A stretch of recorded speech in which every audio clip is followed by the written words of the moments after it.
hello' everyone সকলোকে স্বাগতম জনাইছো এটি নতুন ভিডিঅ'লৈ বৰষুণ ধাৰাবাহিকখনৰ আজি আহিবলগীয়া খণ্ডটি চাবলৈ বহুত বেছি ভাল লাগিবলৈ গৈ আছে কিয়নো যোৱাটি খণ্ডত আপোনালোকে দেখিবলৈ পাইছিল দেৱযানীয়ে অৰ্ণৱ আহিব বুলি বাট চাই ৰৈ আছিল কিন্তু ৰাতি হোৱাৰ পাছতো অৰ্ণৱ নহা দেখি দেৱযানীয়ে ক'ত যাম একোকেই ভাবি পোৱা নাছিল আনফালে মিকুক অভিয়ে খোৱাবলৈ চেষ্টা কৰিছিল যদিও পৰা নাছিল আৰু মিকুৱে অমুদাক আনি দে বুলি কান্দিছিল আনফালে অৰ্ণৱৰ দেউতাকক মাকে কিবা এটা খাই লওঁকি বুলি কৈছিল আৰু তেতিয়া দেউতাকে মই তিলনীৰ পাছতহে খাম বুলি কৈছিল আৰু দেউতাকৰ কথা শুনি মাকে মনত বহুত কষ্ট পাইছিল আৰু অভিক সোনকালে অমুক লৈ আহ বুলি কৈছিল আৰু আজি আহিবলগীয়া খণ্ডটিত আপোনালোকে দেখিবলৈ পাব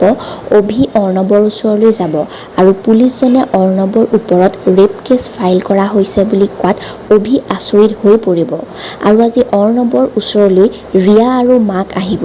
আৰু ৰিয়াই মই তোমাৰ অৱস্থা ইয়াতকৈও বেয়া কৰিম বুলি ক'ব আৰু ইফালে আজি দেৱযানীয়ে বিচাৰি বেলেগ মানুহে ঘৰত থাকিবলৈ ল'ব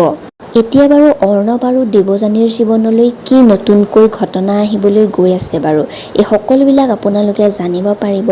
আজিৰ সম্পূৰ্ণ খণ্ডটিত সেইবাবে আজিৰ খণ্ডটি খুবেই ভাল লাগিব আপোনালোকেও যদি বৰষুণ ধাৰাবাহিকখন ভাল পাইছে ভিডিঅ'টিত এটা লাইক কৰি দিব আৰু আমাৰ চেনেলটি সাবস্ক্ৰাইব কৰি ৰাখিব থেংক ইউ